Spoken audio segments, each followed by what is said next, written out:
Today I'd like to talk about entropion. Among the various surgeries we perform, entropion correction is one of the more common procedures we do as a sort of subcategory. So what is entropion? Entropion means that the eyelid, or the eyelid margin, is curved inward like this. Normally the eyelashes should grow outward like this, but when the eyelid turns inward, the eyelashes also start to point inward like this. So they end up poking the eye. That's why entropion can cause scratches on the eye, or make your eyes constantly itchy, uncomfortable, or bloodshot. In severe cases, if it continues, it can even lead to vision deterioration and various other problems. So there are actually quite a lot of people suffering from entropion, more than you might think. Surgical treatment is definitely considered the most reliable method. So how do we address this?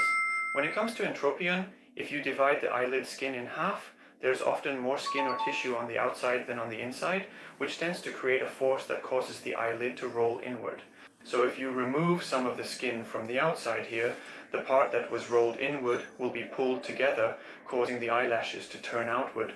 So although it's not an extremely complicated surgery, you need to finely adjust things like the amount of skin excised and the tension of the sutures that turn the eyelid outward in order to achieve good results. In many cases, an epicanthaloplasty, inner corner eye surgery, is also necessary. You might be wondering why I'm suddenly talking about epicanthaloplasty, but when you look at some people from the front, they have very pronounced epicanthal folds. And they also have entropion. In that case, the epicanthal fold here causes the inner part of the eyelid to roll inward significantly.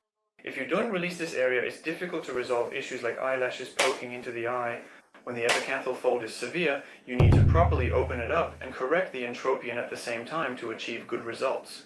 So, when treating entropion, should you go to an ophthalmologist or a plastic surgeon? Both are good options. Both are good, but personally I think plastic surgeons can do it a bit more delicately. I believe that when it comes to finer details like stitching and such, they tend to pay a bit more attention.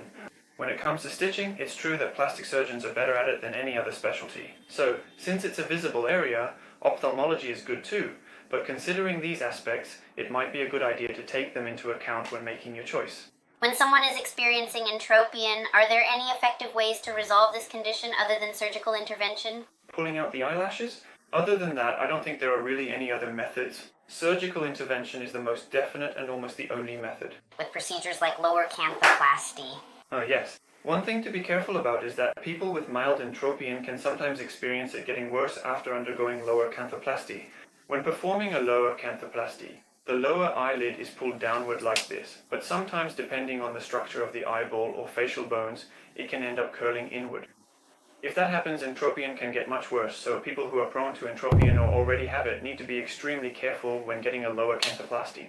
It would be good to take these points into consideration before undergoing surgery.